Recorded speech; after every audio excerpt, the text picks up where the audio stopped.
Nandini's digital diary Goa பயணத்தை நிறைவு பண்ற இந்த வேளையில இந்த வருஷத்தோட எல்லா பயணத்தையும் பத்தி ரீகேப் யோசிச்சோம்னா நிறைய பயணங்கள், நிறைய புது மனிதர்களை சந்திச்சிருக்கேன், நிறைய சந்தோஷங்களை அனுபவிச்சிருக்கேன், புதுசு புதுசா நிறைய தெரிஞ்சிட்டு இருக்கேன், நிறைய பாடங்களையும் இந்த வருஷத்துல கத்துக்கிட்டு இருக்கேன்.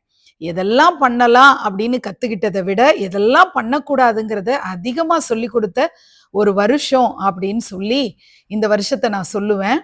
உண்மையிலே என்னுடைய இந்த கோவா டு சென்னை அந்த பயணம் கிட்டத்தட்ட 1.5 மணி நேரம், 1.25 மணி நேரமும் இதே சிந்தனை தான்.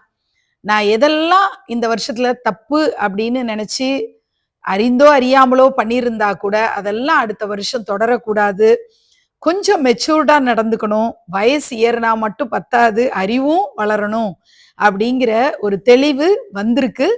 அதை தொடர்ந்து செயல்படுத்தணும். ஏன்னா தெளிவுங்கிறது மைண்ட்ல உதிக்கிற ஒரு விஷயம் இல்ல, செயல்ல காட்டுற ஒரு விஷயம். அதை நான் செயல்படுத்தணுங்கிறது தான் என்னுடைய எண்ணமா இருந்தது. இந்த மாதிரி பலவித யோசனைகளோட தான் நான் சென்னை வந்து சேர்ந்தேன்.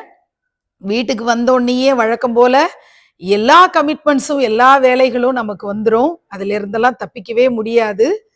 நான் புதுசா இந்த மாதிரி ஒரு டைரி மாதிரி ஆக்சுவலி நோட்ஸ் எல்லாம் எழுதி வைக்கிறதுக்காக எழுதி பல வருஷம் ஆகுது. வர்ற வருஷம் நிறைய எழுத ஆசைப்படுறேன். ஒரு காலத்துல கவிதைகள் கட்டுரைகள்னு நிறைய எழுதினவ இப்போ திரும்ப பேனாவை கையில பிடிக்க ஆசைப்படுறேன். அதனால த ஜேர்னி அப்படிங்கிறதும் இது அழகா பறவையாய் ஒரு பிறவி வேண்டும்னு ஆசைப்படுறேன் இல்லையா.